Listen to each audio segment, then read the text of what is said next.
We also know that as our economy has come roaring back, we've seen some price increases. Some folks have raised worries that this could be a sign of persistent inflation. But that's not our view. Our experts believe, and the data shows, that most of the price increases we've seen were expected and are expected to be temporary. But if you're pumping all of this money into the economy, couldn't that add to... No, look, here's the deal. Moody's today, when a Wall Street firm, not some liberal think tank, said if we pass the other two things I'm trying to get done, we will, in fact, reduce inflation. Reduce inflation.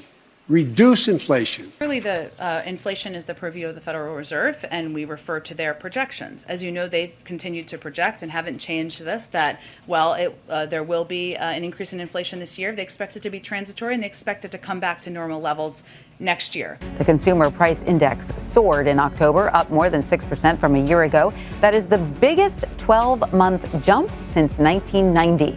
Tonight, American families squeezed under growing economic pressure, hammering their finances on multiple fronts. The cost of meats, poultry, fish, and eggs surging 12.5%. Tonight, Americans are now facing an even more grim reality.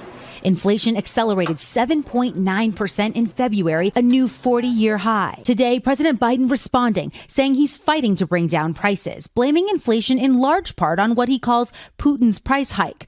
But prices surged last month almost entirely before Russia invaded Ukraine. When Biden took office, the inflation rate was sitting at 1.4%. But as we've been digging out from COVID, all this money thrown into the economy, we see what the inflation rate is doing. The question is it going to stop going up? The latest report out this morning is expected to show an 8.4% spike from a year ago. That would be the highest since December 1981. That new inflation number rising again, the worst in 4 decades. The Consumer Price Index up 8.6%. Gas prices up nearly 50% in the last year. Groceries up 12%. Gas prices averaging a whopping $5 a gallon for the first time.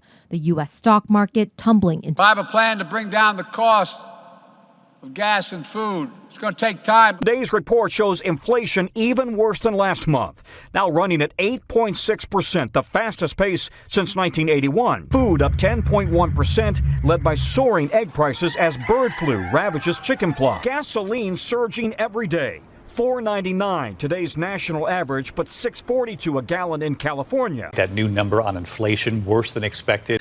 The Consumer Price Index, 9.1% higher than a year ago. The typical American household spent $493 more in June to buy the same goods and services than they did a year ago. The bottom line is jobs are up, wages are up, people are back to work, and we're seeing some signs that inflation maybe, I'm not overpromising, may be beginning to ease. Well, first of all, let's put this in perspective. Inflation rate month to month was just an inch. Hardly at all. You're not arguing that 8.3 is good news. No, I'm not saying it is good news, but it was 8.2 or 8.2 before. I mean, it's not, I can make it sound like all of a sudden, my God, it went to 8.2%. Am I taking blame for inflation? No. Why not? Because it was already there when I got here, man. Remember what the economy was like when I got here? Jobs were hemorrhaging, inflation was rising. That's why I don't. No president's had the run we've had in terms of creating jobs and bringing down inflation. It was 9% when I came to office.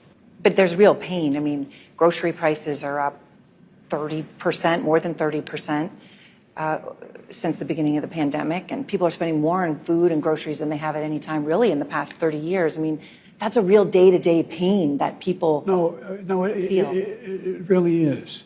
And it's real.